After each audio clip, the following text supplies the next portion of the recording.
My son abandoned me at a bus station in rural Portugal with nothing but $20 and a fake promise he'd be back in an hour. He thought I was just a helpless old woman who'd quietly disappear from his life forever.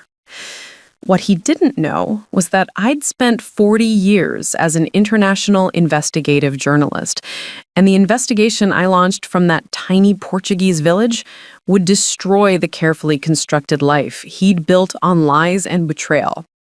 Follow my story to the end and comment what country you're watching from so I can see how far this incredible journey reaches.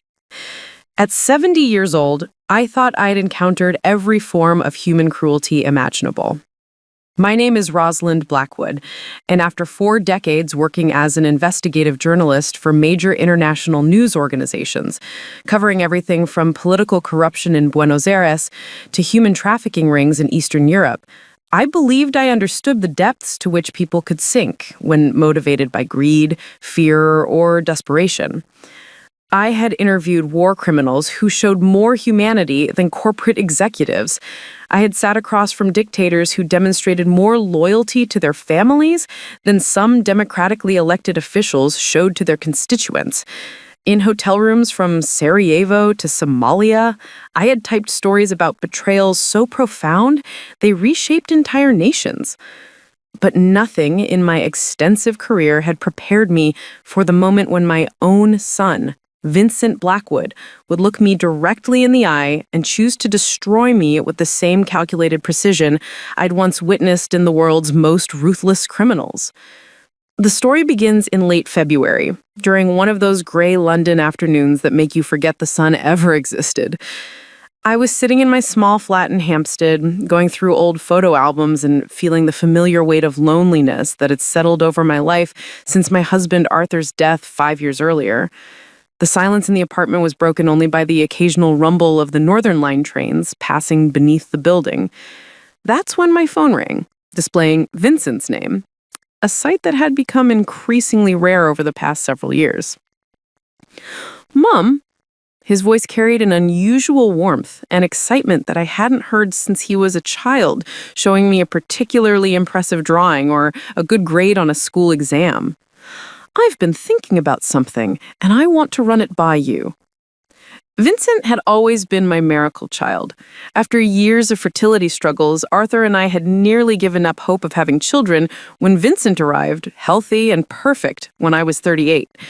Perhaps because we had waited so long, or perhaps because my demanding career meant I treasured our time together more intensely, Vincent had been the absolute center of my universe. I had covered wars and natural disasters, but nothing compared to the terror I felt the first time Vincent caught a fever as a toddler. I had interviewed presidents and prime ministers, but no conversation was as important to me as Vincent's excited chatter about his day at primary school. When Arthur died suddenly from a heart attack, Vincent had been my anchor, the reason I got up each morning and continued living. "What is it, darling?" I asked, settling deeper into my armchair, grateful for any excuse to hear my son's voice for more than our usual peremptory monthly check-ins. "I want to take you on a trip," he said, and I could hear him moving around his flat in Edinburgh, where he worked as a software developer for a financial services company. "Just the two of us, a proper holiday, somewhere you've always wanted to go." My heart swelled with an emotion I'd almost forgotten. Pure joy. Since Arthur's death, Vincent and I had seen each other perhaps twice a year, usually for awkward dinners where we struggled to find common ground. He'd moved to Scotland after university, married his college girlfriend Fiona, and our relationship had gradually shifted from the close bond we'd once shared to something that felt more like a polite obligation. "That sounds wonderful, Vincent. Where were you thinking?" "Portugal," he said immediately, as if he'd already given this considerable thought. "You always said you wanted to see the Portuguese countryside. Remember? All those stories you used to tell me about the assignment you never got to take there because of budget cuts at the paper." I was amazed he remembered. It was true. In the early 1990s, I'd been assigned to investigate corruption in Portuguese municipal governments, but the story had been killed when our publisher decided it wasn't sufficiently relevant to British readers. I'd always regretted missing the opportunity to explore a country I'd heard was filled with incredible history and stunning landscapes. Vincent, that's incredibly thoughtful, but I couldn't let you pay for something like that. International travel is expensive, and you and Fiona are saving for a house. Mom, stop, he interrupted, and his voice carried a firmness that reminded me of his father. You spent your entire career traveling to dangerous places, working in conditions that would terrify most people, sending money home to support Dad and me. You deserve to see somewhere beautiful for once, somewhere peaceful. This is my treat. I've already started looking at itineraries. Over the following weeks, Vincent threw himself into planning our trip with an enthusiasm that transported me back to when he was 12 and planning elaborate treasure hunts in our back garden. He sent me links to charming posadas in historic towns, photographs of medieval villages nestled in rolling hills, descriptions of local festivals we might attend. "I've booked us 3 weeks," he told me during one of our increasingly frequent phone calls. "We'll start in Porto, work our way south through the countryside, end up in Lisbon. I want you to have the adventure you never got to have."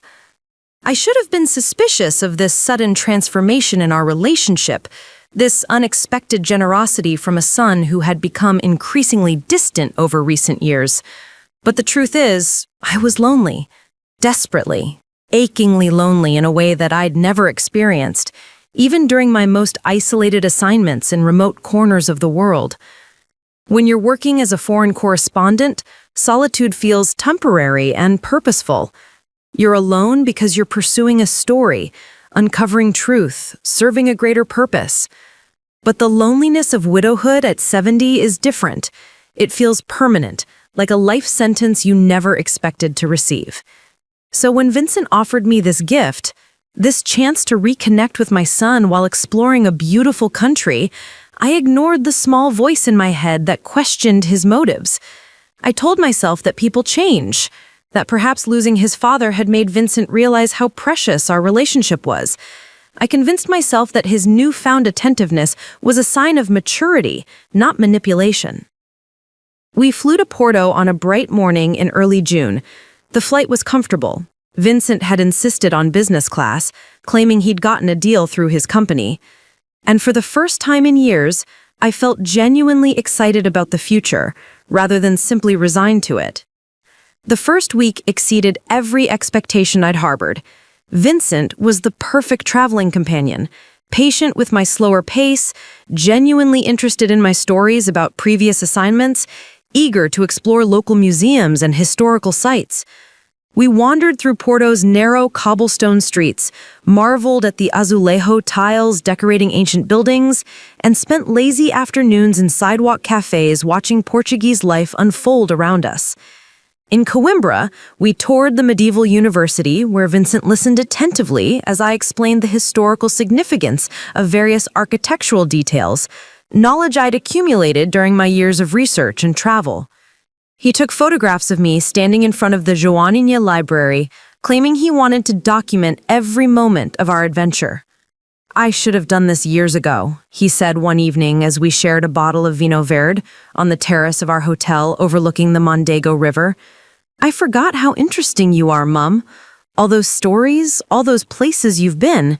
For the first time since Arthur's death, I felt like myself again, not just a grieving widow marking time until death, but Rosalind Blackwood, journalist and adventurer, woman of the world, mother to a son who finally appreciated her." But during our second week, something shifted. It was subtle at first, Vincent checking his phone more frequently, taking hushed calls in the hotel corridor, claiming they were work emergencies that couldn't wait until our return. His enthusiasm for sightseeing began to wane, and he started suggesting we spend more time at the hotel, claiming I looked tired. "Maybe we should cut the trip short," he suggested one morning as we sat over breakfast in Óbidos, a medieval walled town that should have been the highlight of our journey. "Fiona has been having some difficulties. She really needs me home." When I pressed him for details about these difficulties, his answers were vague and contradictory. First it was work stress, then family problems with her parents, then vague health issues he didn't want to discuss. Each explanation felt rehearsed, as if he'd prepared responses for my questions. The night before our departure from Obidos, I woke around 2 a.m. to hear Vincent speaking quietly on the phone in the hotel corridor. I couldn't make out the words, but his tone was urgent, almost desperate. When I asked him about it the next morning, he claimed he had been dealing with a client emergency and apologized for waking me. On June 15th, our final scheduled day in the Portuguese countryside before returning to Lisbon and then home to London, England, Vincent drove our rental car to what he claimed was one last stop, a small town called Villafranca do Campo, nestled in a valley about 90 minutes southeast of Obidos. The town was unremarkable, a collection of whitewashed houses clustered around a small square, surrounded by olive groves and vineyards. Vincent parked near a modest bus station that consisted of little more than a concrete shelter beside the main road, with a small cafe and a ticket window that appeared to be operated by a single elderly attendant. "I just need to meet someone here," Vincent explained, leaving the engine running. "A colleague of mine is passing through with some documents I need for a project back home. It shouldn't take more than an hour." He handed me a €20 note and my small travel bag, the one that contained my passport, medication, and a few personal items. "There's a cafe right there if you want to get some coffee while you wait. I'll be back before you know it." Something felt wrong. The story didn't make sense. Why would a colleague be passing through this remote location? Why couldn't Vincent simply collect documents when we returned to the UK? But before I could voice these concerns, he was walking quickly towards a white van parked behind the bus station. I watched through the car window as Vincent approached the van. A man in dark sunglasses emerged from the driver's side, middle-aged, heavy-set, wearing clothes that suggested he wasn't Portuguese. They spoke briefly. The man handed Vincent what appeared to be a manila envelope, and then something extraordinary happened. Vincent got into the van. I waited for him to retrieve whatever he'd forgotten, but the van's engine started. I fumbled for the door handle, thinking I should join him, ask what was happening, but the van was already pulling away. Through the rear window, I could see Vincent sitting in the passenger seat, not looking back. The rental car's engine continued running for about 10 minutes before it automatically shut off, leaving me sitting in sudden silence, staring at an empty parking area beside a bus station in a Portuguese town whose name I could barely pronounce. I waited. The rational part of my mind, the part trained by decades of journalism to gather facts before drawing conclusions, insisted there must be an explanation. Perhaps Vincent had forgotten something in the van. Perhaps the driver was taking him somewhere nearby to collect additional documents. Perhaps this was all part of some plan he simply hadn't explained properly. But as the afternoon wore on and the Portuguese sun began its descent toward the horizon, reality crystallized around me with the same terrible clarity I'd once experienced when a source failed to appear at a dangerous meeting in Beirut, and I'd realized I was walking into a trap. The bus station's elderly attendant, whose name tag read Antonio, approached me around 6 p.m. as I sat on a wooden bench, clutching my travel bag and the €20 Vincent had given me. "Señora," he said in heavily accented English, his weathered face creased with concern. "You are waiting long time. Your family, they come back?" "My son," I managed, my voice sounding strange and distant even to myself. "He said he'd return in an hour." Antonio's expression shifted from concern to something deeper, a sadness that suggested he'd witnessed similar scenes before. "Ah," he said quietly, nodding. "This happens sometimes. People, they bring someone here, they say wait, but—" He didn't finish the sentence. He didn't need to. "How often?" I asked, drawing on my journalist's instincts even as my world collapsed around me. 3, maybe 4 times each year, Antonio admitted. "Always the same. Family member, they say, I come back soon, but they don't come back. Usually is husband who bring wife, or children who bring old parent. Always they leave person here with little money, little bag." The implications hit me like a physical blow. This wasn't random. This wasn't a spontaneous decision or an emergency that had forced Vincent to abandon me. This was a known dumping ground, a place specifically chosen by people who wanted to abandon family members in a location remote enough that those abandoned would have difficulty getting help or returning home. Vincent had researched this. He had planned this. Our entire 3-week trip, the rekindled affection, the enthusiastic planning, the expensive hotels and business class flights, it had all been an elaborate setup designed to get me to this exact spot, far from home, with minimal resources, in a place where abandoning elderly relatives was apparently common enough that the local bus station attendant recognized the pattern. My son had brought me here to die. That night, Antonio allowed me to sleep in the station's small office on a narrow cot that he claimed was used by drivers during overnight layovers. He brought me bread and coffee, spoke to me in gentle Portuguese mixed with broken English, and tried to reassure me that everything would work out. "You call family?" he suggested. "Someone come get you." I tried Vincent's number first, of course. It went directly to voicemail. Not the temporary unavailability you get when someone is on another call, but the immediate transfer that indicates a phone has been turned off or the number had been blocked. Then I called Fiona, Vincent's wife, my hands trembling as I dialed the international number. She answered on the second ring, her voice bright with surprise. "Rosalind, how lovely to hear from you! How's Portugal? Vincent said you were having the most amazing time."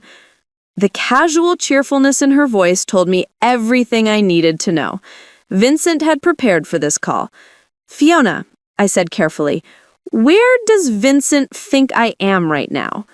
"Well, in Portugal, obviously. He told me you'd decided to extend your trip independently, said you'd met some other travelers, retired journalists or something, and wanted to explore more of the country on your own.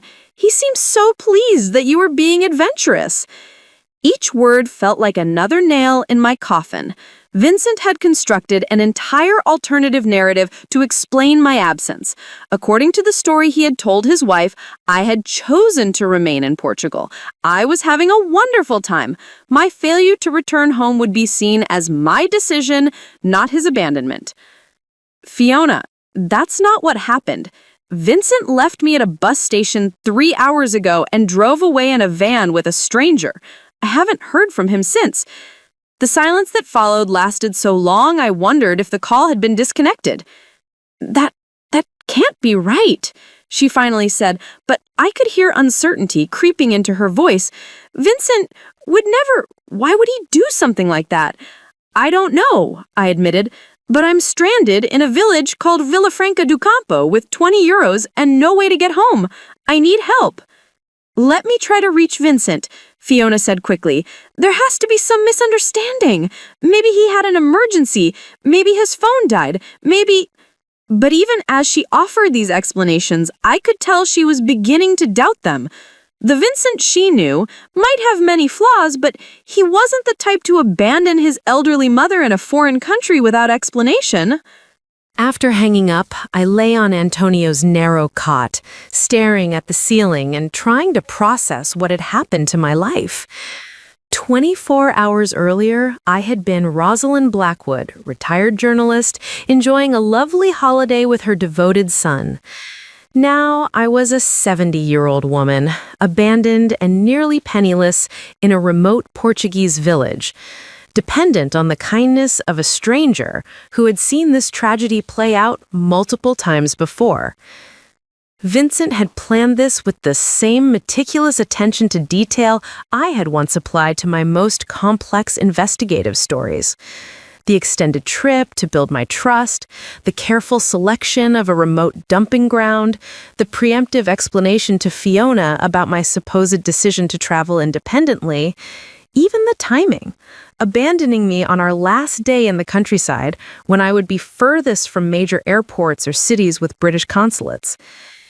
But as I lay there in the darkness, listening to the distant sound of night traffic on the highway, I realized that Vincent had made one crucial mistake in his planning. He had forgotten who he was dealing with. I wasn't just any 70-year-old woman. I was Rosalind Blackwood, former war correspondent, investigative journalist who had exposed corruption in a dozen countries, survived assignments that had broken younger, stronger reporters.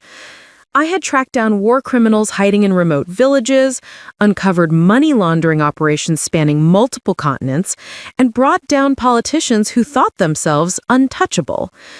Vincent thought he had abandoned a helpless old woman who would quietly disappear from his life. Instead, he had just handed a veteran investigator with nothing left to lose, unlimited time, and a very personal motivation the biggest story of her career. And unlike those powerful men I had destroyed with my reporting over the years, Vincent had never learned to cover his tracks properly. He had no idea what he had unleashed by betraying the wrong woman in the wrong way.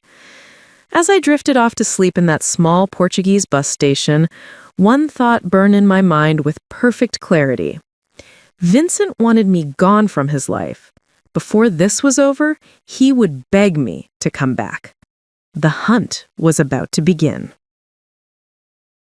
The second morning in Villafranca do Campo dawned with the kind of golden Portuguese sunlight that would have seemed beautiful under different circumstances. Instead, as I sat on Antonio's cot sipping bitter coffee from a chipped mug, it felt like nature mocking my predicament.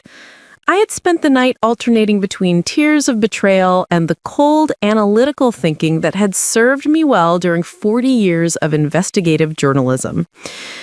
Antonio found me at 7 a.m. sitting at the small table in his office with my notebook open, writing furiously.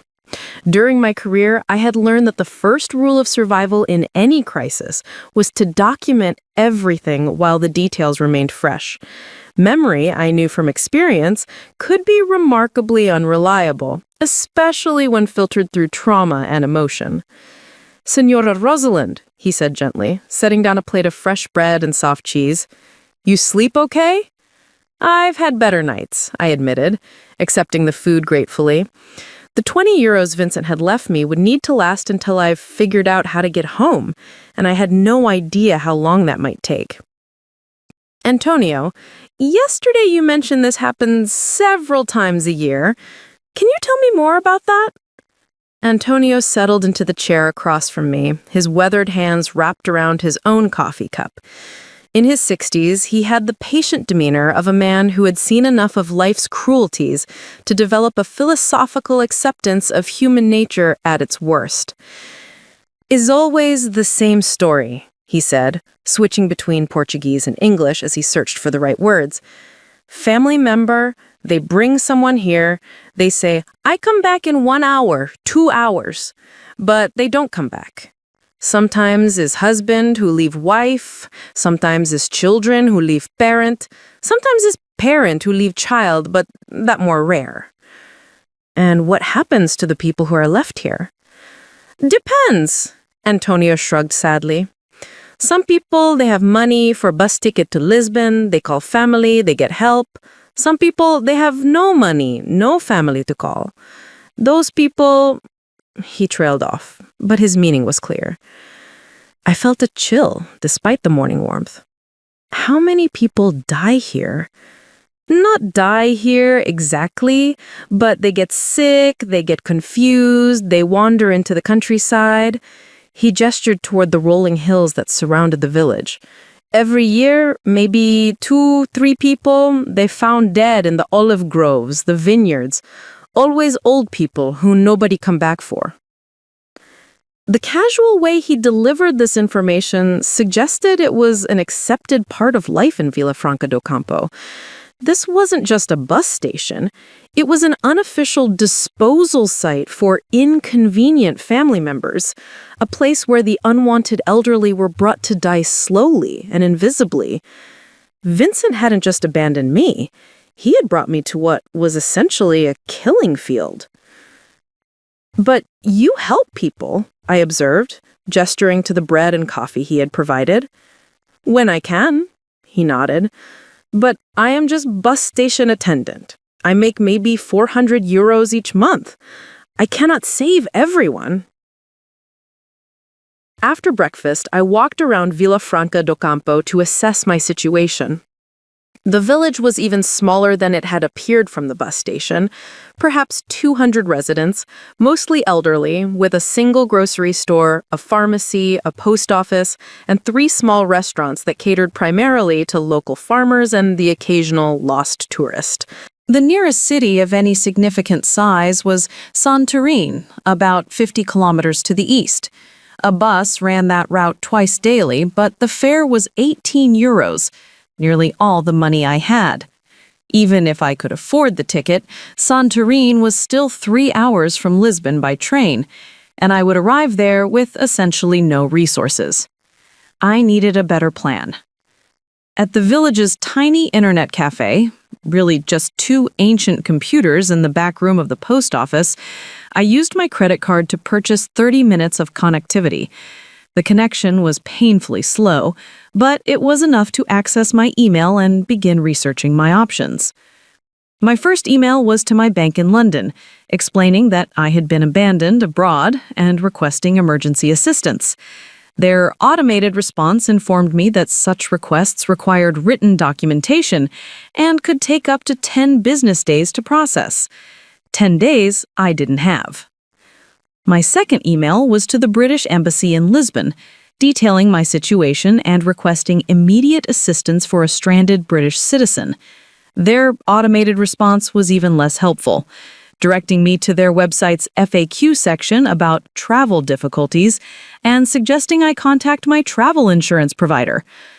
The problem, of course, was that I hadn't purchased travel insurance. Vincent had handled all the arrangements, and he had assured me that his credit card provided adequate coverage for our trip. Another detail he had carefully managed to ensure I would have no safety net when he abandoned me. My third email was more personal and far more difficult to write. I sent a message to my oldest friend, Patricia Hawthorne, a fellow journalist who had retired to a cottage in the Cotswolds after a distinguished career covering international affairs for the BBC. Patricia, I wrote, I need help. Vincent has abandoned me in a Portuguese village with no money and no way home. It's a long story, but I think he planned this. Can you wire me enough money for a bus ticket to Lisbon? I'll explain everything when I get back to England. The response came within 2 hours. Rosalind, this is insane. Vincent would never do something like that. Are you sure you're not confused? Maybe you had a small stroke or some kind of episode? I'm very worried about you. Even my closest friend didn't believe me. That afternoon, I tried calling Vincent again. This time, instead of going directly to voicemail, the call connected. Mom? Vincent's voice sounded surprised, though I noticed he answered despite knowing it was me calling. Where are you calling from? I thought you were traveling with those journalist friends you met at the hotel bar in Obadas. The casual lie delivered with such practiced ease made my blood run cold. He had prepared for this conversation, rehearsed his responses, anticipated my questions. Vincent, I'm still at the bus station where you left me yesterday. I need you to come back and get me. I'm sorry, what? Mom, I flew back to Edinburgh yesterday evening.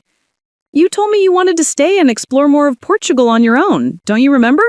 You were so excited about meeting those other retired journalists at the hotel bar in Opadas. The fabrication was so detailed, so confidently delivered, that for a moment I questioned my own memory. Had there been other journalists at the hotel? Had I expressed interest in traveling independently? But no, I remembered every moment of our trip with perfect clarity, including the conversation where I had actually suggested we return to London together as originally planned. Vincent, there were no other journalists. You drove me to Villafranca do Campo, met a man in a van, and left me here with 20 euros. Mom, you're not making sense. Villafranca do Campo? I've never heard of that place. Are you feeling all right? Maybe you should find a doctor. He was gaslighting me. My own son was using psychological manipulation techniques to make me question my own sanity and memory? It was a strategy I had seen employed by corrupt politicians and war criminals. Deny the obvious truth so confidently and consistently that even the victim begins to doubt what they experienced. I want to speak to Fiona. She's not here right now, but Mom, I'm really concerned about you. You sound confused and disoriented. Maybe the travel has been too much stress? Why don't you come home and we can make sure you're okay? How exactly do you suggest I come home with no money and no transportation? What do you mean no money? You have your credit cards, your bank cards, your emergency cash. I made sure you had everything you needed before you decided to travel independently. Another lie. Vincent knew perfectly well that I had given him my credit cards and most of my cash to carry during our trip, keeping only small amounts in my daily purse for incidental purchases. It was a common arrangement for travelers. One person handles the major expenses to avoid confusion and currency exchange fees. Vincent had my credit cards. He had had them for 3 weeks. No, Mom, I gave them back to you in Obidos. Don't you remember? You were organizing your purse and I handed them to you along with your cash and documents. You put everything in your travel wallet. I looked down at my small purse, which contained only my passport, a few personal items, and the 20 euros he had left me with. No credit cards, no bank cards, no travel wallet, nothing that would allow me to purchase transportation or accommodation. The conversation continued for another 10 minutes, with Vincent maintaining his fiction that I had chosen to travel independently and forgotten our conversation about it. He expressed concern about my apparent memory problems. He suggested I might be suffering from heat exhaustion or dehydration. He offered to help me get home if I could just remember where I had put my money and cards. It was a masterful performance, delivered with exactly the right mixture of concern and confusion to make anyone listening believe that I was a disoriented, elderly woman experiencing cognitive difficulties. When I hung up, I realized that Vincent had accomplished something even more insidious than simple abandonment. He'd created a narrative in which I was the unreliable narrator of my own story. If I managed to get home and accused him of abandoning me, he could point to this phone conversation as evidence of my mental instability. He could claim that I had insisted on traveling alone and then forgotten about it. He could produce witnesses, Fiona, perhaps others, who would testify that he had told them about my decision to extend my trip independently. That evening, I called Patricia again, using Antonio's personal phone since I had no money left for the internet cafe. Patricia, I spoke to Vincent today. He's claiming that I chose to stay in Portugal and that he gave me back my money and cards. But I'm looking at my purse right now and I have nothing except 20 euros. Rosalind, darling, you don't sound well. Your voice is shaky, you're not making complete sense. When was the last time you ate a proper meal or had a good night's sleep? Even Patricia, who had known me for 30 years, was beginning to accept Vincent's version of events. The combination of my obvious distress and his calm, concerned demeanor was creating exactly the impression he intended. I need you to wire me money, I said desperately. Just enough to get home. I'll pay you back as soon as I reach London. Rosalind, I can't send money to someone who might be having cognitive issues. If you're really in trouble, you need to contact the British Embassy or call Vincent back and let him help you. But sending money to someone who sounds confused and disoriented, I could be enabling something dangerous. After that call, I sat in Antonio's office, feeling more isolated than I had ever felt in my life. Everyone who should have been helping me had been turned against me by Vincent's carefully constructed lies. My son had not only abandoned me physically, but he had also sabotaged any chance I had of getting help from friends or family. But Vincent had made one crucial error in his planning. He had underestimated my professional skills and experience.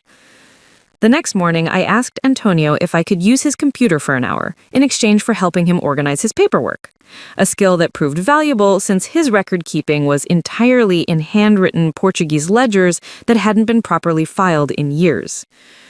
While supposedly organizing bus schedules and maintenance records, I was actually conducting the kind of deep background research I had once done on corrupt government officials and war criminals. I started with basic searches about Vincent's current life in Edinburgh. His social media profiles, his employer's website, public records about his marriage and finances. What I discovered in just that first hour of investigation made me realize that Vincent's motivation for abandoning me wasn't random cruelty or simple desire to be rid of an aging parent. Vincent was in serious financial trouble. His software development company had laid off 30% of its workforce 6 months ago, and according to LinkedIn, Vincent was no longer listed as an employee. His mortgage payments on the Edinburgh flat were 3 months behind, according to public court records. He and Fiona had accumulated over £40,000 in credit card debt. But most interesting of all, Vincent had recently been named as the sole beneficiary of a life insurance policy I had forgotten I owned, a policy that Arthur had purchased decades earlier and which I had never updated after his death. If I died in Portugal, if I became one of those elderly people who wandered into the olive groves and were found weeks later, Vincent would inherit a substantial sum of money that could solve all his financial problems. The abandonment wasn't just cruelty. It was attempted murder. That afternoon, I made a decision that would change everything. Instead of continuing to plead for help from people who had already been turned against me, I would use the skills that had made me one of Britain's most respected investigative journalists. I would investigate my own son. I spent the rest of the week systematically gathering information about Vincent's life, his finances, his marriage, and his recent activities. Antonio, who had initially seemed just like a kind bus station attendant, proved to have unexpected resources and connections throughout the region. "You want to know about the man in the van?" he asked when I described Vincent's contact. "I know this man. He come here maybe 6-7 times each year, always with different people who need to disappear someone." "What do you mean, disappear someone?" "He arrange things. Someone want to get rid of wife, husband, parent, child. They pay him. He help make it look like accident, like person choose to leave. Very expensive service, but very professional." This was no longer just personal betrayal. Vincent had hired a professional service that specialized in making inconvenient family members disappear. The white van, the mysterious envelope, the remote location, it was all part of a sophisticated operation. "Do you know his name?" I asked. "Everyone call him Carlos, but I think that not real name. He live in Coimbra, I think, but he have business all over Portugal, maybe Spain too." My investigation into Vincent's activities took on new urgency. Using the computer skills I had developed during the digital journalism revolution of the 1990s, I began systematically mapping his recent financial activities and communications. Social media had made people remarkably careless about privacy. Vincent's Facebook account, which he apparently considered private, contained a treasure trove of information about his recent activities and state of mind. Through a combination of mutual friends and public posts, I was able to piece together a timeline that matched perfectly with his growing financial desperation. In January, 6 months before our Portugal trip, Vincent had posted about exciting new opportunities and major life changes ahead. Reading between the lines of his carefully optimistic language, I recognized the desperation of someone trying to maintain appearances while their world collapsed. By March, when he had called to propose our Portugal trip, his posts had become more philosophical, filled with comments about difficult decisions, and sometimes you have to put your own survival first. One particularly telling post from late March read, "People think family loyalty means accepting any burden, but sometimes the kindest thing is to let go of relationships that hold you back." The psychological preparation for abandoning me had been happening for months. But Vincent had made a crucial error in his operational security. Through his wife Fiona's more public social media presence, I discovered that their financial problems were even worse than I had initially realized. Fiona had been posting increasingly desperate appeals for freelance graphic design work, tagged with hashtags like urgent work and any job considered. She had also been selling personal belongings through online marketplace groups, jewelry, clothes, even kitchen appliances. More damning still, Fiona had posted in a private support group for people dealing with difficult elderly relatives, a group I was able to access through a fake profile I created using one of my old journalistic cover identities. Her posts in this group, dating back 8 months, revealed the psychological manipulation Vincent had been using to justify his planned actions. "My husband's mother is becoming increasingly difficult," one post read. "She's demanding more attention, wanting to be involved in our lives, but she doesn't understand that we're struggling financially. She has substantial assets, but acts like she doesn't have money to help us. It feels selfish." Another post from 6 months ago: "MIL has life insurance that could solve all our problems, but she shows no signs of declining health. Sometimes I wonder if people who refuse to help their struggling family members deserve to have those relationships maintained." And most revealing of all, from 3 months ago: "Has anyone dealt with a situation where an elderly parent becomes a liability rather than an asset? Asking for a friend who's considering some difficult options." The support group's responses had encouraged increasingly extreme thinking. Other members shared stories of cutting off contact with elderly relatives, moving away without forwarding addresses, and even, in a few cases, creating situations where elderly family members would be forced to become more independent. Vincent and Fiona hadn't just decided to abandon me on their own. They had been part of an online community that normalized and encouraged the abandonment of inconvenient elderly relatives. But the most shocking discovery came when I cross-referenced the support group membership with Carlos's customer base. 3 other members of the Difficult Elderly Relatives support group had made trips to Portugal in the past 2 years. All 3 had traveled with elderly family members who had subsequently chosen to remain in Portugal to explore independent living options. None of those elderly relatives had ever returned home. Carlos wasn't just running an elimination service, he was recruiting customers through online support groups, identifying people who were psychologically prepared to abandon family members, and then providing them with a professional service to make it happen cleanly. Vincent hadn't found Carlos through random criminal contacts. He had been recruited through a sophisticated network that targeted financially desperate people with elderly relatives who had valuable estates. Armed with this information, I began the delicate process of documenting everything I had discovered. Using Antonio's computer during the quiet afternoon hours, I created encrypted files containing screenshots of social media posts, financial records, legal documents, and a detailed timeline of Vincent's activities leading up to our Portugal trip. But documentation wasn't enough.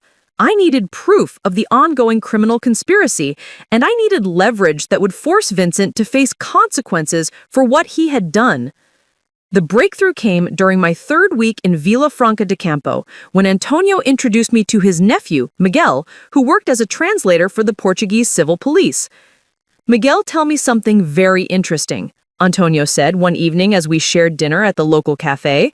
"The police, they know about Carlos. They've been watching him for 2 years, but they cannot make arrests because they need evidence of money changing hands, of conspiracy." "What kind of evidence?" They need someone who can testify about the arrangement, someone who was victim of the scheme, but who survived to tell the story. I felt a surge of excitement. The Portuguese authorities already knew about Carlos's operation, but lacked the evidence needed for prosecution. I could provide that evidence, not just as a victim, but as a trained investigative journalist with documentation skills and professional credibility. "Miguel says the police would be very interested to speak with you," Antonio continued, "but they need to know, you want to help them catch these criminals, or you just want to go home and forget this happened?" It wasn't really a choice. Going home would mean living with the knowledge that Vincent had tried to murder me and would likely try again if I became inconvenient to his life. Working with the police would mean justice, not just for me, but for the other victims of Carlos's network. Tell Miguel I want to help catch them all. The next day, I met with Detective Inspector Catarina Mendoza, a sharp-eyed woman in her 40s who specialized in financial crimes and elder abuse. She arrived in Villafranca do Campo, driving an unmarked car and dressed like a tourist, but her professional intensity was unmistakable. "Senora Blackwood," she said in excellent English, "Miguel tells me you have information about Carlos's operation that could help us save other victims."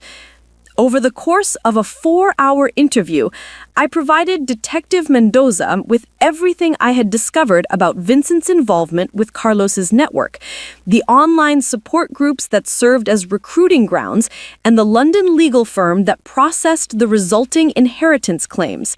What she told me in return was even more disturbing than what I had already uncovered. We estimate that Carlos's network has been responsible for at least 37 deaths over the past 5 years. Always elderly people, always in remote areas, always made to look like natural deaths or accidents. The victims' families inherit substantial sums of money, and Carlos takes a percentage of the inheritance as payment. How much does he charge? Usually 20 to 30% of the expected inheritance. In your case, with a £200,000 life insurance policy, your son probably paid between £40,000 and £60,000 for Carlos's services. The scope of Vincent's betrayal hit me like a physical blow.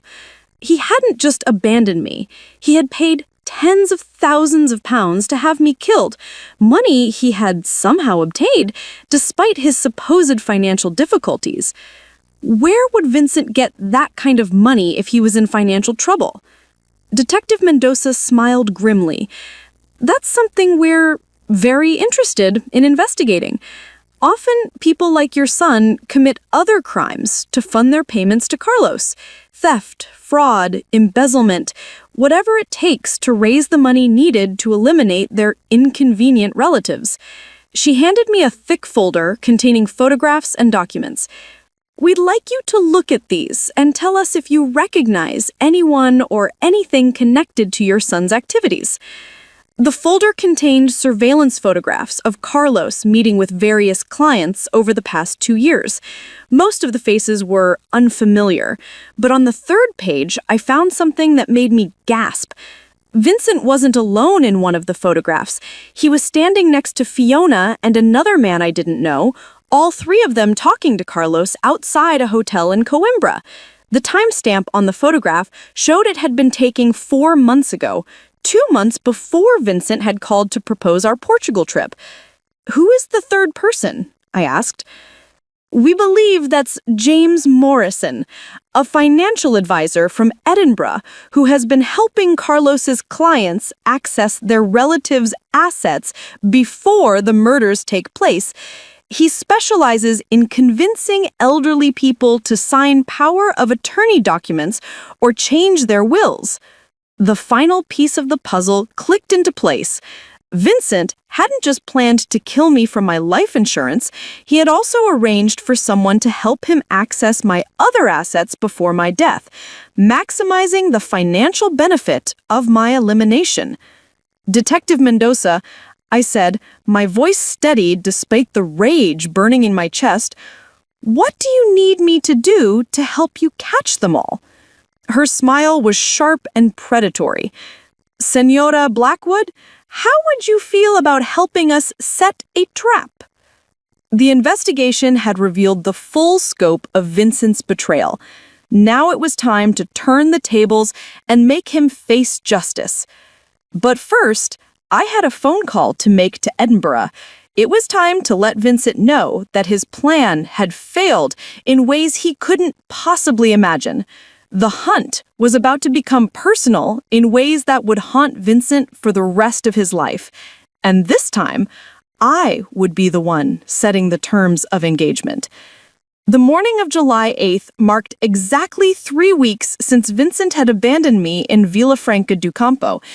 As I sat in Detective Inspector Mendoza's temporary command center, a rented apartment above the village bakery, I felt the familiar pre-operation tension I remembered from my most dangerous journalist assignments.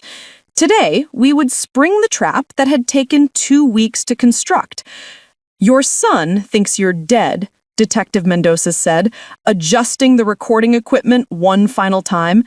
According to our surveillance, he filed a missing person report with Portuguese authorities 4 days ago, claiming he's desperate to find his confused and disoriented mother, who wandered away from her hotel. I studied the surveillance photographs spread across the table. Vincent and Fiona in Edinburgh, visiting what appeared to be a luxury car dealership. Vincent meeting with James Morrison, the financial advisor who specialized in helping Carlos's clients access their victims' assets. Most telling of all, Vincent at the offices of Whitmore and Associates in London, presumably collecting the inheritance paperwork he had mailed weeks earlier. He's already spending money he doesn't have, I observed, pointing to the car dealership photos.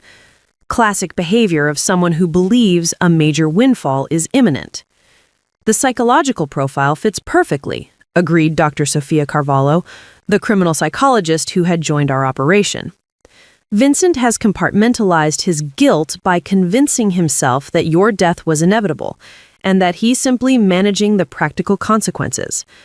He genuinely believes he's the victim of unfortunate circumstances, rather than the perpetrator of attempted murder. Over the past 2 weeks, working with Detective Mendoza's team, I had become an integral part of what Portuguese authorities were calling Operation Viper, a coordinated effort to destroy Carlos's entire network of family elimination services. My role was unique. I was both victim and inside investigator, someone with the professional skills to document evidence and the personal motivation to see justice served. The trap we had constructed was elegant in its simplicity. Using my investigative contacts and Detective Mendoza's resources, we had created a false narrative that would force Vincent to reveal the full extent of his crimes. Phase 1 begins in 30 minutes, Detective Mendoza announced, checking her watch. Rosalind, are you ready for this?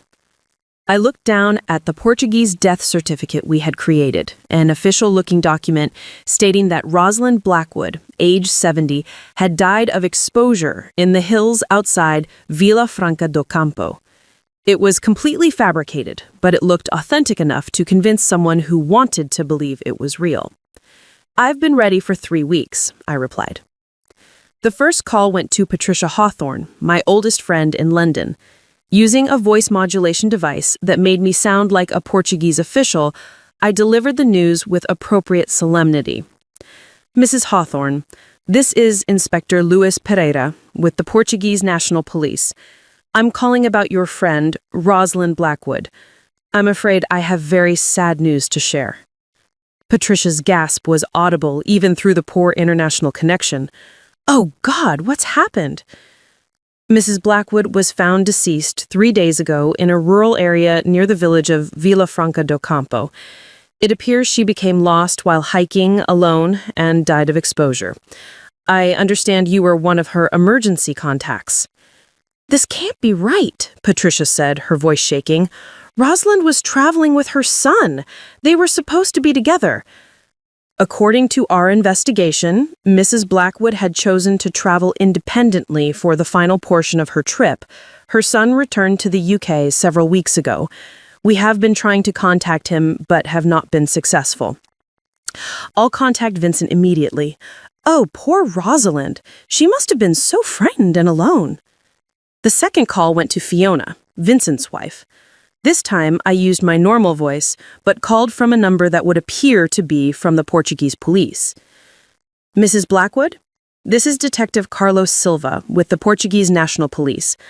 I'm calling about your mother-in-law, Rosalind Blackwood. Oh, thank God. Fiona's relief was palpable. We've been so worried. Vincent filed a missing person report, but we hadn't heard anything. Is she safe? I'm very sorry, Mrs. Blackwood, but I have difficult news. Your mother-in-law was found dead yesterday morning. She appears to have become lost while hiking and died of exposure. The silence that followed lasted nearly 30 seconds. When Fiona spoke again, her voice was carefully controlled.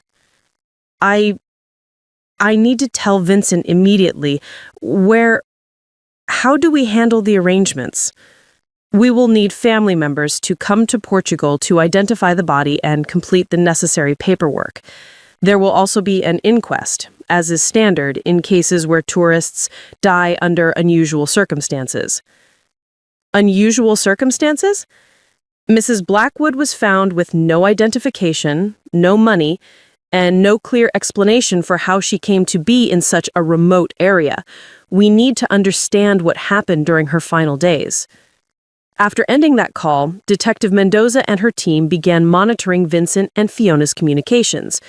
Within hours, their phone records showed a flurry of activity as the news of my supposed death spread through Vincent's network.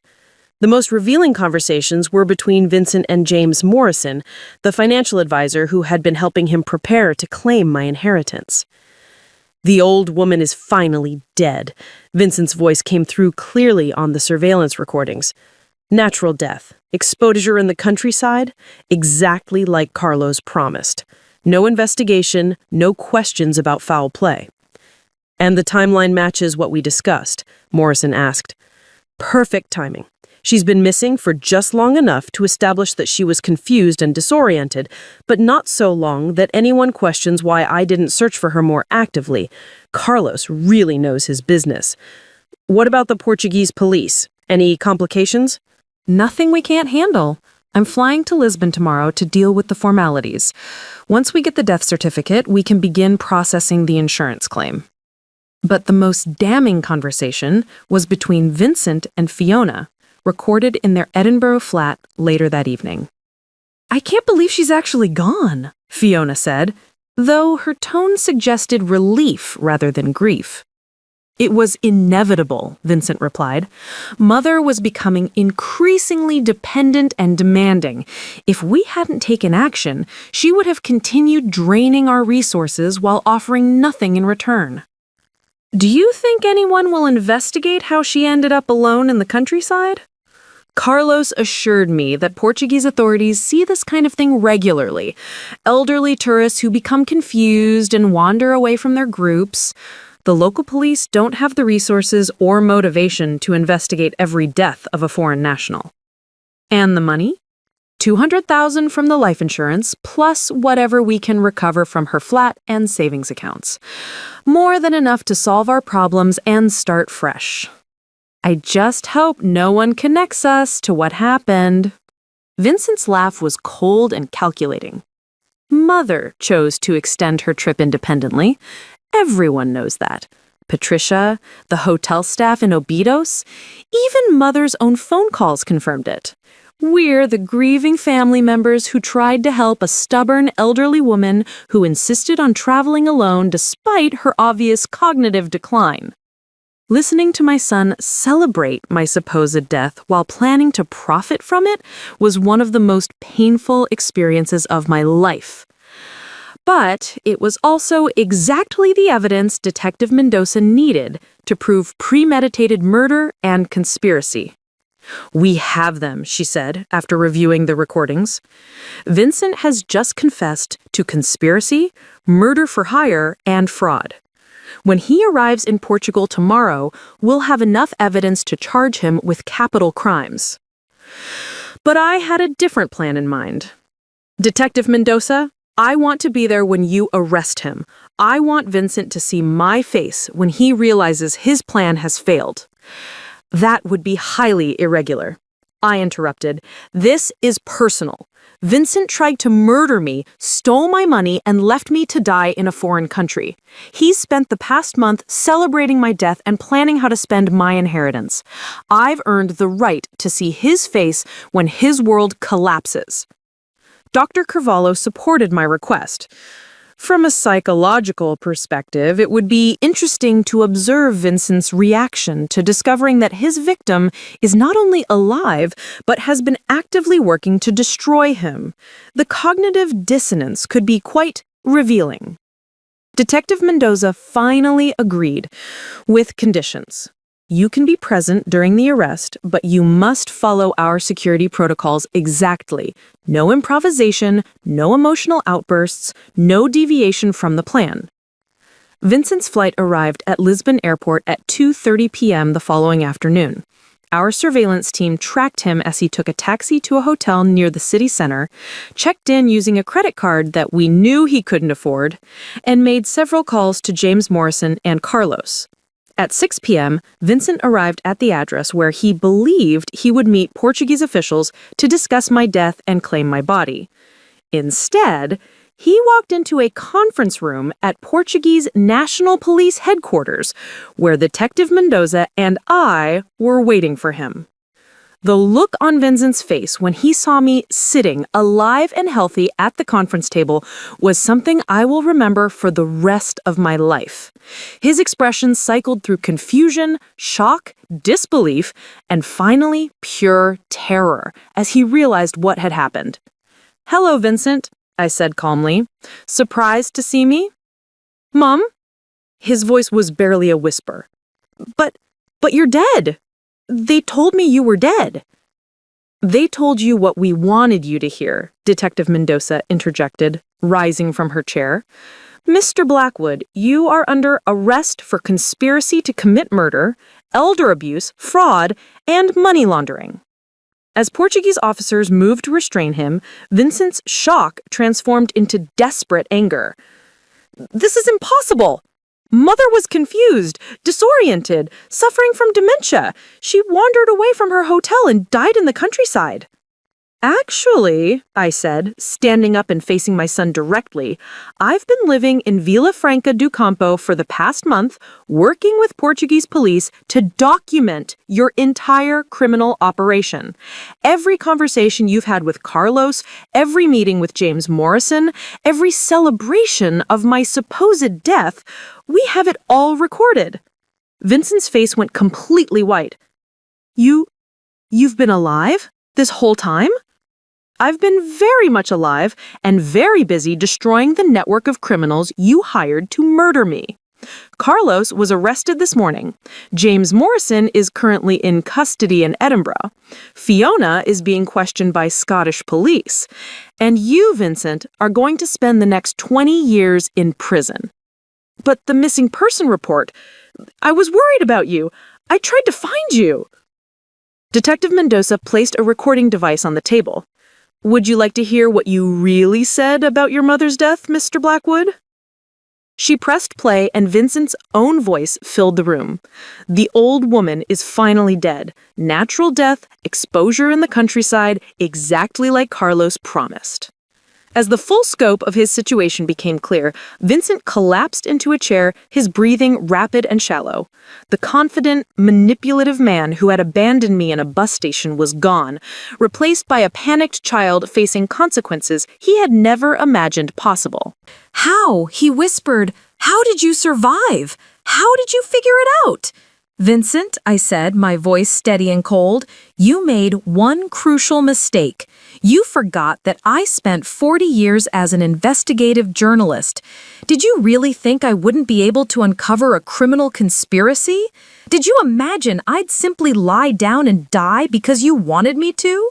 I needed the money. You don't understand the pressure we were under. Fiona and I, we were losing everything. So you decided to murder me for my life insurance? It wasn't murder.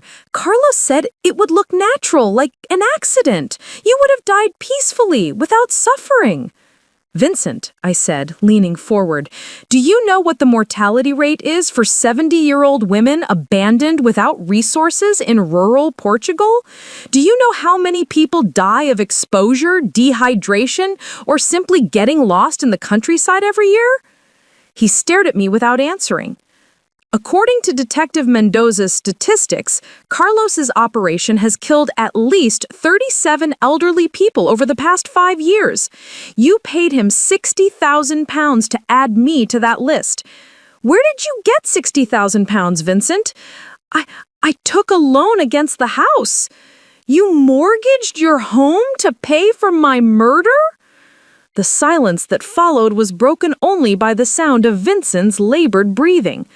Finally, he looked up at me with tears in his eyes. "Mom, I'm sorry. I didn't want it to happen this way. I was desperate." "Vincent," I said, standing up and preparing to leave. "You wanted me gone from your life permanently. Congratulations, you got your wish." As Portuguese officers led Vincent away in handcuffs, he called out to me one last time, "Mom, please, I'm your son. You can't just abandon me." I turned back to face him, this man who had once been the center of my universe, now revealed as someone willing to murder me for money. "Vincent," I said quietly, "you abandoned me first." The trap had worked perfectly. Vincent's greed and arrogance had led him directly into our hands, and now he would face justice for his crimes. But as I watched him disappear into custody, I realized that the confrontation phase was complete. Now came the most important part of all, deciding what kind of life I wanted to build from the ashes of the old one. The investigation was over. The confrontation had been successful. Vincent and his co-conspirators were facing serious prison time. But my story was far from finished. In fact, in many ways, it was just beginning. 1 year later, I stood on the terrace of my new home overlooking the Douro Valley, watching the morning mist rise from the vineyards below. The cottage I had purchased in São João da Pesqueira was modest but perfect. 2 bedrooms, a study that doubled as my office, and enough land for a small garden where I grew herbs and vegetables that would have cost a fortune in London. The irony wasn't lost on me that Vincent's attempt to kill me in Portugal had ultimately led to the best year of my life. The transformation had begun immediately after Vincent's arrest. Detective Inspector Catarina Mendoza had offered me a choice: return to London and try to rebuild the life that Vincent had shattered, or stay in Portugal and help the Portuguese National Police establish a new unit dedicated to investigating crimes against elderly tourists. "We need someone with your skills and experience," she had explained as we sat in a Lisbon cafe the day after Vincent's arrest. Elder abuse is a growing problem throughout Europe, and Portugal is becoming a destination for these elimination services because of our remote rural areas and limited police resources. The decision had been surprisingly easy. London held nothing for me but memories of betrayal and isolation. My small Hampstead flat felt like a tomb after Arthur's death, and my few remaining friends had been poisoned against me by Vincent's manipulation. Portugal, on the other hand, offered me purpose, respect, and the opportunity to prevent other families from suffering what I had endured. Within 6 months, I had become the lead investigative consultant for the Portuguese National Police's new Elder Crime Prevention Unit. My first case had been dismantling the remaining elements of Carlos's network, which extended far beyond what we had initially discovered. The investigation revealed that Carlos's operation had been part of an international conspiracy involving elimination services in Spain, France, and Italy. Elderly people were being murdered across southern Europe by family members who had been recruited through online support groups and provided with professional services to make the deaths appear natural. Working with Europol and Interpol, we had identified and arrested 43 people involved in the network, including family members who had killed their relatives and the criminal professionals who had facilitated the murders. The investigation had become my life's most important work, more meaningful than any newspaper story I had ever written. But the professional satisfaction paled in comparison to the personal transformation I had experienced. For the first time since Arthur's death, I felt genuinely happy. The Portuguese people had welcomed me with warmth and respect that I hadn't experienced in years. Antonio had become not just a friend, but a surrogate family member, introducing me to his extended network of cousins, neighbors, and friends who treated me like a beloved aunt. My Portuguese had improved dramatically through daily conversation and professional necessity. I could now conduct interviews, read legal documents, and navigate complex bureaucratic situations without translation assistance. The mental stimulation of learning a new language at 70 had been invigorating in ways I hadn't expected. The cottage in São João da Pesqueira had been purchased with money from the sale of my London flat, an apartment that had appreciated significantly in value, but had never felt like home after Arthur's death. The Portuguese property cost less than a quarter of what I received from the London sale, leaving me with substantial savings and a much lower cost of living. More importantly, I had found a community. The village was small but vibrant, filled with people who valued wisdom, experience, and genuine human connection over youth and material success. My neighbors brought me fresh bread, invited me to family celebrations, and consulted me about everything from legal questions to relationship advice. I had also reconnected with my passion for writing. In addition to my police consulting work, I had begun documenting the stories of other elderly people who had been victimized by family members or criminal networks. The articles were being published in British and Portuguese newspapers, raising awareness about elder abuse and helping other potential victims recognize warning signs. The physical transformation had been equally remarkable. Daily walks through the Portuguese countryside, a Mediterranean diet rich in fresh vegetables and olive oil, and the stress relief that came from living without constant anxiety about money or safety had improved my health dramatically. At 71, I felt more energetic and optimistic than I had in my 60s. But the most significant change was psychological. For 5 years after Arthur's death, I had defined myself primarily as a widow, someone whose best years were behind her, someone who existed primarily as a burden on her family and a reminder of mortality to her friends. Vincent's betrayal had forced me to confront the reality that I had been allowing other people to determine my worth and my future. Now, I understood that I was Rosalind Blackwood, investigative journalist, crime prevention specialist, Portuguese resident, valued immunity member, and survivor of attempted murder who had turned her victimization into a force for justice. I was not someone's elderly mother or inconvenient widow. I was a complete person with skills, experiences, and contributions that mattered.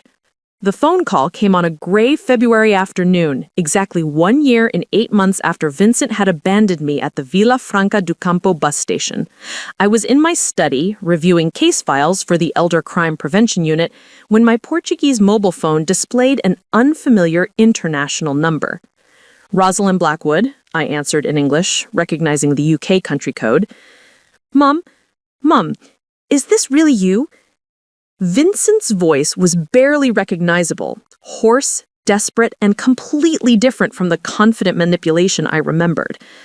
Mom, please, I know you hate me, but I need to talk to you. I need you to understand that I never meant for things to go so wrong. Vincent, you paid £60,000 to have me murdered. You celebrated when you thought I was dead. You planned to inherit my money and spend it on luxury cars while my body decomposed in the Portuguese countryside. What exactly went wrong with your plan? I was desperate. You don't understand the pressure I was under. Fiona was threatening to leave me if we lost the house. I was going to lose my job. We had debts that were destroying us. So you decided to solve your financial problems by murdering your mother. It wasn't supposed to be murder. Carlos said it would look like a natural death. You would have died peacefully, without pain or fear. I thought it would be like helping you die with dignity. I stopped typing and focused completely on the conversation. Vincent was, even after 18 months in prison, trying to convince himself that attempted murder was actually a form of mercy killing. Vincent, do you know what exposure death actually involves? Do you understand what happens to a 70-year-old woman who's abandoned without food, water, or shelter in rural countryside? Silence. I researched it thoroughly while I was helping Detective Mendoza investigate Carlos's other victims. Exposure death is not peaceful or dignified. It involves days of increasing desperation, dehydration, hallucinations, and finally organ failure. The people who die this way spend their final hours in terror and agony, calling for help that never comes. I didn't know. Carlos told me it would be quick. Carlos lied to you because you were paying him to help you commit murder. Did you really believe that a professional killer was concerned about your victim's comfort? Mom, please, I know I made terrible mistakes, but I'm still your son. I'm still the child you raised and loved. That has to count for something. For a moment, I felt an echo of the maternal love that had once defined my relationship with Vincent. He had been such a beautiful baby, such an affectionate child, such a promising young man. But that person was gone, replaced by someone willing to murder me for money. Vincent, the child I raised and loved, would never have abandoned his mother in a foreign country to die alone. The child I raised would have asked for help with his financial problems instead of trying to solve them by inheriting my estate. The person you've become is a stranger to me. But I can change.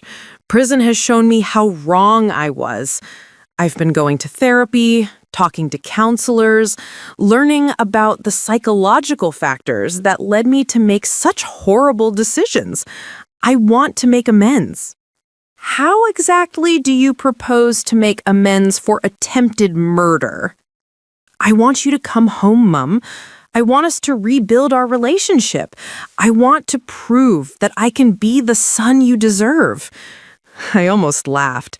After everything Vincent had done, he was still trying to manipulate me by appealing to my maternal instincts and suggesting that I owed him another chance. Vincent, I am home. I live in Portugal now. I have a job here, friends here, a life here that I built after you tried to destroy me. Why would I want to give that up to return to a relationship with someone who attempted to murder me? Because I'm your son. His voice cracked with desperation. Because family is supposed to forgive each other. Because you're the only person in the world who might still love me despite what I did. Family is supposed to protect each other, not kill each other for inheritance money. Mom, please, I'm begging you. I have 16 and a half years left on my sentence. The only thing keeping me sane is the hope that when I get out, we might be able to fix what I broke. I need to know that you'll consider giving me another chance. I looked out my study window at the Douro Valley, where the afternoon light was casting golden shadows across the vineyards. In a few hours, I would walk down to the village cafe for dinner with Antonio and his family. Tomorrow, I would meet with Detective Mendoza to review evidence in a new case involving a British woman whose adult children had convinced her to transfer her savings to them before abandoning her in a Spanish nursing home. My life was full, meaningful, and built on relationships with people who valued and respected me. I had work that mattered, a home that felt safe, and a future that looked bright with possibilities. Vincent, I said finally, you wanted me gone from your life permanently. You succeeded. The mother you tried to kill is gone. I'm not her anymore. But you could be. We could rebuild what we had. We could be a family again. We were never really a family, Vincent. A family doesn't try to murder each other for money. A family doesn't celebrate when a member dies. A family doesn't abandon elderly relatives in foreign countries to die alone. Mom, please. Vincent, I'm going to hang up now. Don't call me again.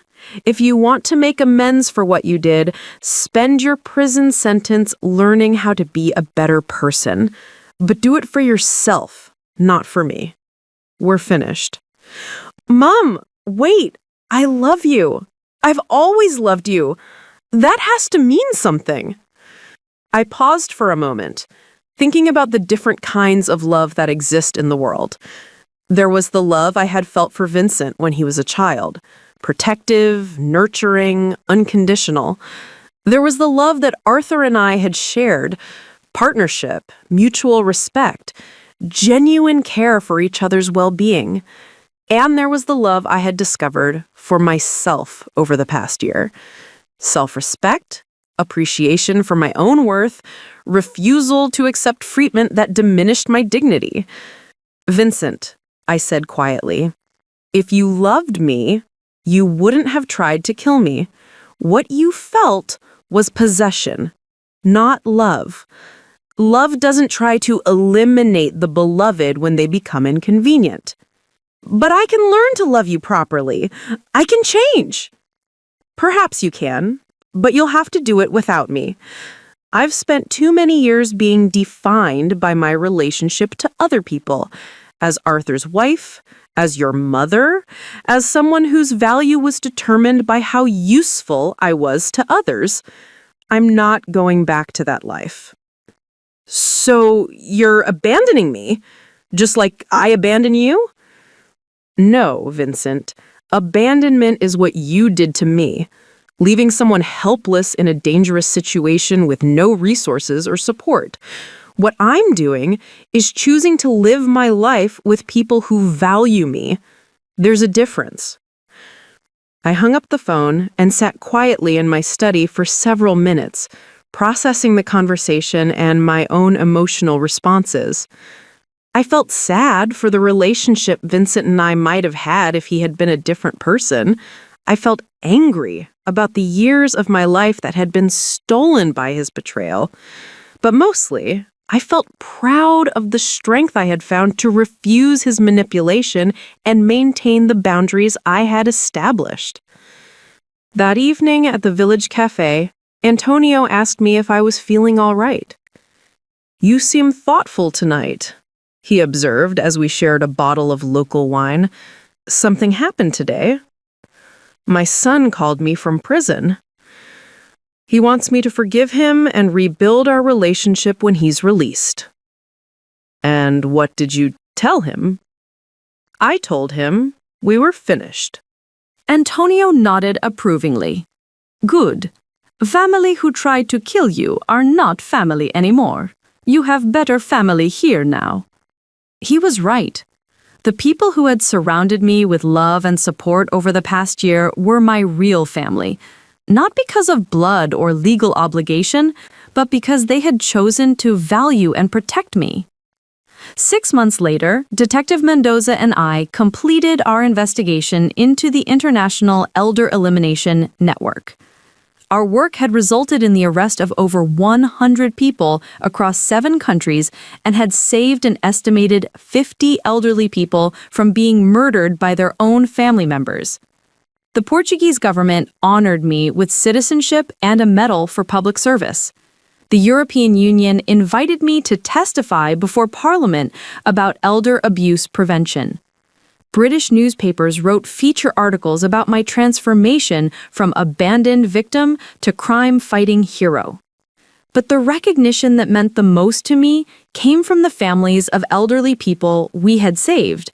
Letters arrived regularly from sons and daughters who had been prevented from murdering their parents, from elderly people who had been rescued from abandonment, from communities where our awareness campaigns had prevented tragedies. I was 72 years old and I was doing the most important work of my life. On the 2nd anniversary of Vincent's abandonment, I threw a party at my cottage for all the friends who had become my chosen family. Antonio and his extended clan, Detective Mendoza and her colleagues, neighbors from São João da Pesqueira, fellow expats who had found new lives in Portugal. As I looked around my terrace at these people who had chosen to love and support me, I realized that Vincent had inadvertently given me the greatest gift possible. By trying to destroy my old life, he had forced me to create a new one that was infinitely better. I was no longer someone's inconvenient elderly relative. I was Rosalind Blackwood, Portuguese citizen, crime prevention specialist, survivor, and proof that life's greatest adventures can begin at any age. Vincent wanted me gone from his life, and he got his wish. But the person who disappeared wasn't the victim he thought he was eliminating. It was the woman who had allowed herself to be diminished by other people's expectations and limitations. The woman who remained was someone he had never bothered to know, someone strong enough to survive abandonment, smart enough to uncover criminal conspiracies, and wise enough to build a new life from the ashes of the old one. 2 years after being abandoned with 20 euros in a Portuguese bus station, I was richer in every way that mattered than I had ever been in my life. And Vincent was exactly where he deserved to be, in prison, alone, finally understanding that actions have consequences and that some betrayals can never be forgiven. Justice, it turned out, was indeed sweet, but freedom was even sweeter. Now, I want to hear from you. Have you ever had to cut ties with family members who tried to harm you? Have you ever started over completely in a new place and found it was the best decision you ever made? Comment below and tell me what country you're watching from. Your stories inspire me every day, and I love seeing how far this message of survival and transformation reaches around the world. 3 years had passed since Vincent's arrest, and I was sitting in my expanded home office in San Juan de Pesquera, preparing for my retirement ceremony. At 75, I was finally stepping back from active investigation work with the Elder Protection Initiative, the international organization I had founded after my experience with Vincent's criminal network. The cottage had grown over the years into a small compound with a guest house for visiting researchers and a purpose-built office that served as European headquarters for elder abuse prevention. What had started as my personal quest for justice had become a movement that spanned 12 countries. My assistant, Maria Fernandez, knocked on my door. "Professor Blackwood, Detective Mendoza has arrived for your final case review." Detective Inspector Catarina Mendoza entered carrying a thick folder, our summary of 3 years' work together. She had become not just a professional colleague, but one of my closest friends. "Rosalind, are you ready to see our final numbers?" she asked, settling into the chair across from my desk. I nodded, though part of me wasn't sure I wanted to know. The work had consumed my life in the best way possible, but the scale of elder abuse we'd uncovered was staggering. In 3 years, our investigations directly prevented 127 murders of elderly people by family members. We have arrested 312 people across 12 countries and dismantled 8 professional elimination networks similar to Carlos's operation, and have influenced elder protection legislation in 6 nations. The numbers were impressive, but I found myself thinking about the individual faces behind those statistics.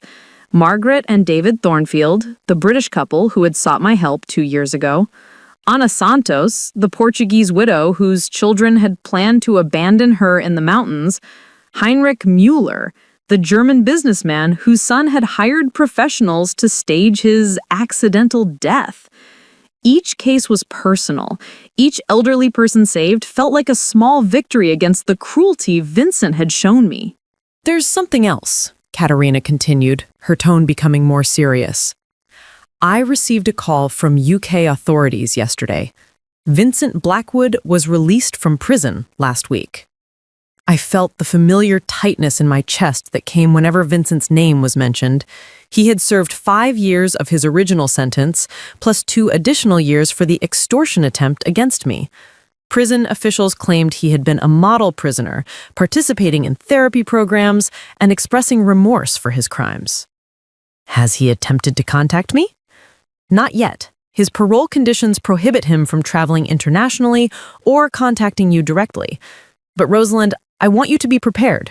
People like Vincent don't usually give up easily. I looked out my office window at the Douro Valley, where afternoon light was casting golden shadows across the vineyards. This view had become my anchor over the past few years, a daily reminder of the beautiful life I had built from the ashes of Vincent's betrayal. I'm prepared, Katerina. Vincent taught me something valuable. I'm much stronger than I ever knew. 2 weeks later, as I was working in my garden, I heard a car engine on the private road leading to my cottage. Through my hedge, I saw a blue rental car park at my gate. Even at a distance, I recognized Vincent immediately when he emerged from the vehicle. He had aged dramatically during his 7 years in prison. His hair was completely gray, His shoulders stooped, and he moved with the careful gait of someone who had experienced institutional living. But when he looked toward my cottage, I saw the same calculating intelligence in his eyes. Vincent approached my security gate and pressed the intercom button. "Mum, please, just give me 5 minutes to explain why I came." I activated the intercom from inside my house, where I had positioned myself with a clear view and quick access to my panic button. "Hello, Vincent. You're violating your parole by being here. Leave immediately." "Mum, I've spent 7 years thinking about what I did, regretting every decision that led to that awful day. I need you to know how sorry I am." "Vincent, I told you during our last conversation that we were finished. Nothing has changed." "Just 5 minutes, Mom. That's all I'm asking. 5 minutes to show you that I've changed." There was something in his tone, a calculated vulnerability that reminded me of the manipulation techniques he had used years ago. Vincent hadn't come to apologize. This was another scheme. "Vincent, you tried to murder me for insurance money. You celebrated when you thought I was dead. There is no apology that addresses that level of betrayal." "But I was sick, Mom. Therapists helped me understand I was suffering from severe depression that distorted my thinking. I wasn't in my right mind." Mental illness as an excuse. A classic manipulation technique. Vincent was trying to reframe attempted murder as a symptom rather than a choice. "Vincent, millions of people suffer from depression without hiring criminals to murder their family members." "I know that now. I've spent 7 years in therapy, learning healthier ways to cope. I'm not the same person who made those terrible decisions." "You're right. You're a convicted felon who served time for conspiracy to commit murder. That person is not welcome in my life." I watched Vincent's composure begin to crack. He pressed his forehead against my gate in apparent despair. "Mom, you're all I have left. Fiona divorced me. I have no career, no future. The only thing that kept me alive in prison was hoping I might earn your forgiveness." "Vincent, those are consequences of your choices. You destroyed our relationship when you tried to kill me."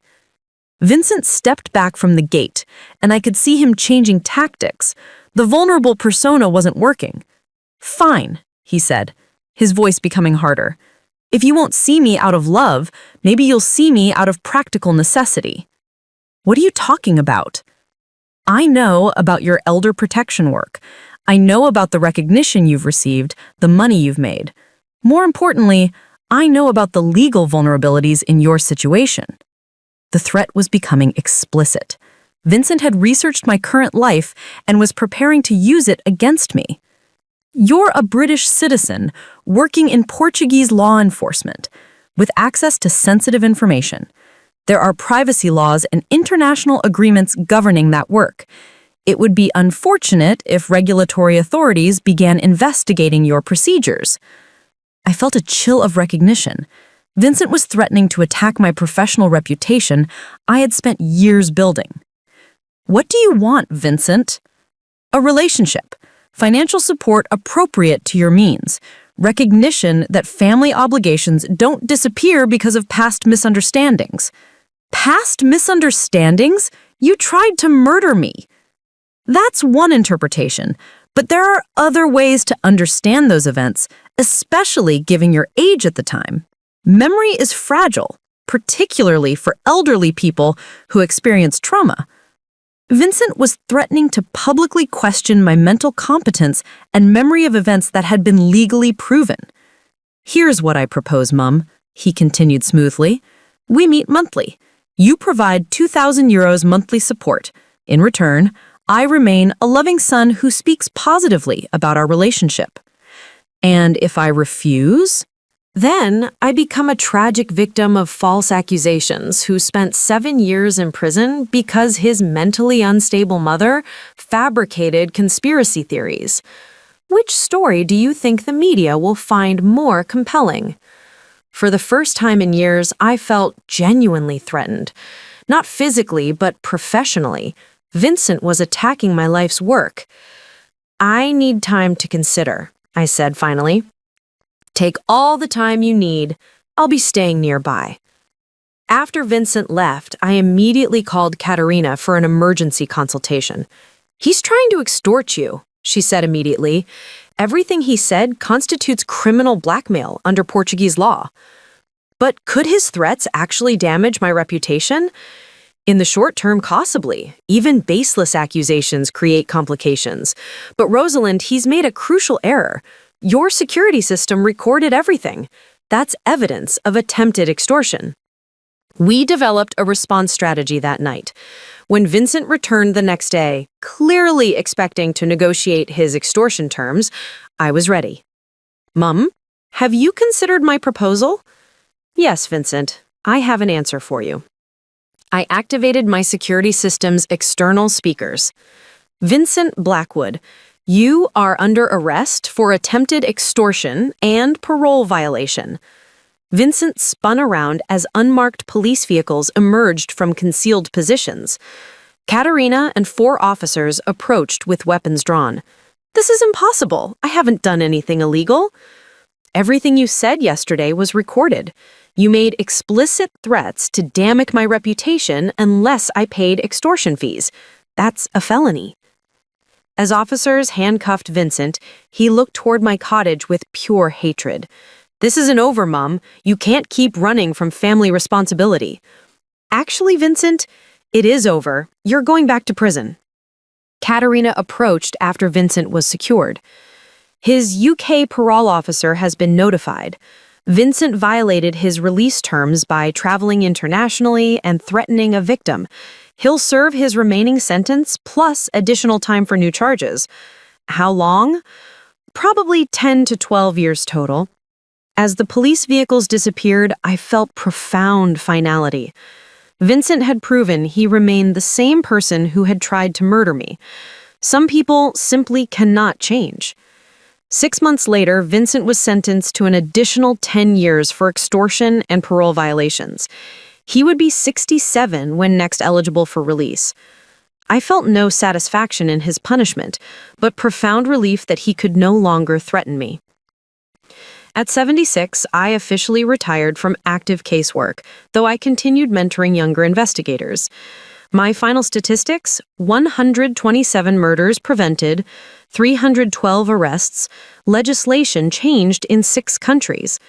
But the number that mattered most was 1, the single life saved, when I refused to die in that Portuguese countryside. As I sat on my terrace that evening, watching sunset over the Douro Valley, I realized Vincent's greatest failure hadn't been his inability to kill me. It had been his inability to see that I was already more powerful than he imagined. He had tried to eliminate someone he saw as weak and inconvenient. Instead, he had unleashed someone who spent the rest of her life protecting other elderly people from the same fate. Vincent was in prison, where he belonged. I was free, surrounded by people who valued me, doing work that mattered. Justice wasn't just about punishment, it was about transformation, taking the worst thing that ever happened to you and using it to prevent others from suffering the same fate. In the end, I had won in every way that counted. This is the end of my story, but I hope it's the beginning of yours. Have you ever had to start over after betrayal? Have you discovered strength you didn't know you possessed? Have you turned your worst experience into your greatest purpose? Comment below and tell me what country you're watching from. Remember, it's never too late to discover who you really are, and sometimes the people who tried to destroy us actually set us free to become who we were meant to be.